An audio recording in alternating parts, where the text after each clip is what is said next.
और हमारे प्रधानमंत्री जी, इनकी मैं बड़ी इज्जत करता हूं, हमेशा कहते हैं वन नेशन वन लॉ। तो अगर वन नेशन वन लॉ होना है तो बताइए भाई साहब कि ये केवल कहना कि मुसलमान ही वक्फ दे सकते हैं, ये किस किस्म का लॉ है? ये किस किस्म का लॉ है? और ये भी कहना कि मुसलमान को पहले 5 साल मुसलमान बने फिर तय करना होगा कि तुम वक्फ दे सकते हो कि नहीं। अरे भाई, प्रॉपर्टी मेरी, मालकियत मेरी, चैरिटी में मैं देना चाहता हूं, आप कौन होते हो कहने को नहीं दे सकते? ये कौन सा कानून है? ये छोटी सी बात है, ये कौन सा कानून है? मैं हिंदू हूं, हिंदू होकर भी मैं दे सकता हूं। ये तो मेरी मर्जी है ना, प्रॉपर्टी तो मेरी है, आपका तो कोई हक नहीं। तो पहली बात तो ये कि ये आपने प्रावधान रखा क्यों? अगर आप one law one nation one law की बात करते हो कि सारे धर्मों पे लागू करो, कोई भी दे सकता है। पहली बात ये। दूसरी बात एक नड्डा साहब ने बड़ी अच्छी कही कि देखिए ये कितनी एकर्स प्रॉपर्टी औकाफ की है, वक्फ की है। मैं उनको बताना चाहता हूं कि there are 32 Waqf boards in this country in different states merely supervise administration of waqf properties in their respective states. But please note kar lijiye Nada ji, total area of Hindu religious institutions in Tamil Nadu, Andhra Pradesh and Telangana respectively is 4,47,000 in Tamil Nadu, 4,65,000 in Andhra, 87,000 in Telangana, 723 acres with Tirumala Tirupati Devasthanam, and thus it comes to 10 lakh acres only in 4 states. And आप कहते हैं कि देखिए औकाफ में 8 लाख एकड़ है।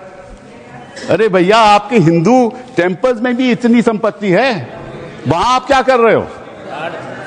वहां आप क्या कर रहे हो? बाकी स्टेट्स में देखो ना। अच्छा, और ये नहीं कि हर धर्म में सुधार नहीं होना चाहिए, उतार होना चाहिए। मैं आपके साथ सहमत हूं, हिंदू धर्म में भी सुधार लाना चाहिए, लाना चाहिए ना, हिंदू धर्म भी सुधार लाना चाहिए। अंडर हिंदू धर्म, एक मिनट, हिंदू धर्म, मैंने आज तक किसी को टोका नहीं, मैं केवल छोटी सी बात रख रहा हूं आपके सामने। हिंदू धर्म में भी सुधार होना चाहिए। अब हिंदू धर्म के अंतर्गत अगर कोई सेल्फ एक्वायर्ड प्रॉपर्टी हो तो वह अपने बेटों को दे सकता है, बेटी को नहीं दे सकता। कहता है मैं नहीं दूंगा अपनी बेटी को। इस्लाम में भी है कि भाई को ज्यादा मिलेगा और बेटी को कम मिलेगा, इस्लाम में भी यह है। वहां वक्त से द्वारा सुधार हो सकता है, यहां कोई सुधार नहीं हो सकता। तो आप अगर महिलाओं की बात करते हो तो एक कानून लाओ कि हिंदू लॉ में कोई अपनी सेल्फ एक्वायर्ड प्रॉपर्टी केवल बेटों को नहीं दे सकता, वहां महिलाओं का हक होना चाहिए। तमिलनाडु के तिरुपति मंदिर की बात आई, यमुनानगर में गुरुद्वारे की बात आई, केरल में क्रिश्चियन कम्युनिटी की जमीन की बात आई।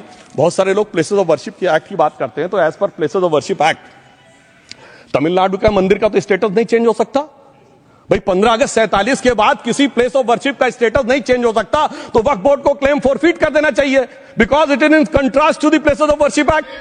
परंतु अब सुनिए, यही गुरुद्वारे के बारे में भी होना चाहिए। मगर सभापति महोदय, चाहे वक्फ बोर्ड का एक्ट हो, चाहे प्लेसेस ऑफ वर्शिप एक्ट हो, एक ही को फायदा होना है, जिसे कहावत में कहते हैं खरबूजा छुरी पर गिरे या छुरी खरबूजे पे गिरे, आखिर में कटना भगवे रंग के खरबूजे को ही होता है।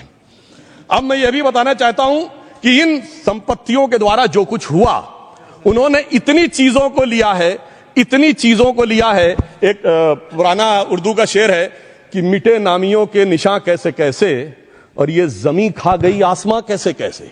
इस जमीन ने कैसे कैसे लोगों को अपने में समा लिया, इसकी तमाम तारीख गवाह है। अगर मैं इसमें बहुत डिटेल में जाऊंगा तो सदन का बहुत सारा वक्त जाएगा, परंतु मैं एक बात यह कहना चाहता हूं कि जब इतना ज्यादा आगे बढ़ गया तो फिर कोर्ट ने आगे इंटरवेनेशन करना शुरू किया। मैं डिटेल में नहीं जाना चाहता हूं। अभी कार्तिकेय शर्मा जी ने बहुतों ने बोला सैयद फसल का case versus union of government, Allahabad high court के केस को कहा, मगर Bashir versus state of West Bengal case में उन्होंने बहुत क्लियर कट कहा है कि waqf is not a religion religious denomination in accordance with Article 26 of the Constitution, so the matter relating to the restricting the economic, financial, political and other sectoral activities that may be associated with religious practice under Article 25(2)(a) of the Constitution can be regulated by the state.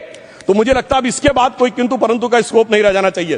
परंतु उसके बाद भी सभापति महोदय जो कानून को न माने, जो कहे संविधान को नहीं मानेंगे और जो ये कहे कि साहब अदालत के आदेश को भी नहीं मानेंगे, तो फिर इसका मतलब उसके मन में तो एक ऐसी बादशाही आ गई है। इसके लिए मुझे सभापति महोदय वो पुरानी वाली फिल्म अगर लोगों को याद हो तो मुगले आजम का वो सीन याद आता है कि जब अकबर ने अनारकली को कैद कर लिया तो सलीम कहता है जब्त मैं करूं जिसकी की जमीन वीरान हो गई है, जब्त वो न करे जिनके सिर्फ शौक के बाद चाहत को ठेस पहुंची है। ये जिल्ले इलाही की बादशाही नहीं बल्कि खुदाई है। मैं कहना चाहता हूं जो संविधान को न माने, कानून का न माने, इसका मतलब वो अपनी खुदाई में जी रहा है। तो ये वो लोग हैं। और वैसे मैं सभापति महोदय खुदाई से आजकल बहुत से लोगों को डर लगता है, क्योंकि जहां जहां खुदा है वहां वहां भगवान है, जहां जहां खुदा है वहां वहां भगवान है। बाकी आप सब बहुत बुद्धिमान हैं।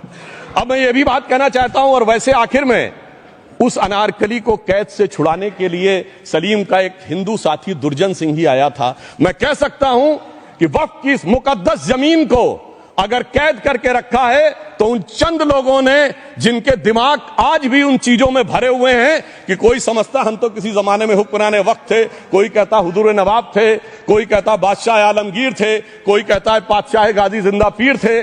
तो नदीमुल हक साहब ने जो बोला था ना, किसी के बाप का हिंदुस्तान थोड़ी है, बिल्कुल मैं कहना चाहता हूं जिन्होंने इस देश के लिए खून बहाया उनके बाप का हिंदुस्तान है, उस गरीब मुस्लिम कारीगर के बाप का हिंदुस्तान है। पर जो ये कहते हैं कि आगरे का लाल किला किसके बाप ने बनवाया, आगरे का किला किसके बाप ने बनवाया, दिल्ली का किला किसके बाप ने बनवाया, हैदराबाद का चार मीनार किसके बाप ने बनवाया, उसके बाप का यह हिंदुस्तान नहीं है। और उसके बाद भी जो आप करना चाहते हैं, अगर इस रास्ते में आप कांटे बिछाना चाहते हैं, तो उनके लिए एक लाइन कहना चाहता हूं सभापति महोदय, तेरी तमन्ना है पर हम खार न बोने देंगे, खार कांटों को कहते हैं, तेरी तमन्ना है पर हम खार न बोने देंगे, तुझे हम राह की दीवार न होने देंगे, तू सबको रौंद कर आगे जो निकलना चाहे हम तेरी इतनी भी रफ्तार न होने देंगे।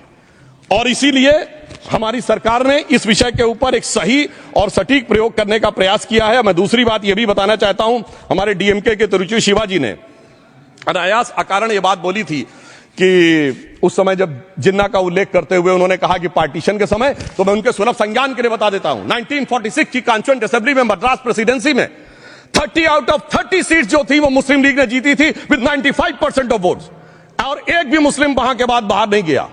इसलिए मैं ईमानदारी से कहना चाहता हूं, फैक्ट को समझिए। और जो मद्रास प्रेसिडेंसी के मुस्लिम लीग के अध्यक्ष थे और पीजे पोकर साहब बहादुर और मोहम्मद इस्माइल, वही बाद में इंडियन यूनियन मुस्लिम लीग के अध्यक्ष बने, और उन्होंने 28 अगस्त 1947 को सेपरेट इलेक्टोरेट मांगे, जो कोई जाके कॉन्स्टिट्यूएंट असेंबली की डिबेट में पार्लियामेंट किया। आप वेबसाइट पे पेज नंबर 270 पे जाके पढ़ लीजिएगा। सरदार पटेल ने बड़े गुस्से में इस बात को कहा, अब जो हो गया सो हो गया, एक रात में दिल नहीं बदल गया, मगर अब देश के लिए कैसे आगे बढ़ना है उसके लिए ईमानदारी से आगे आओ।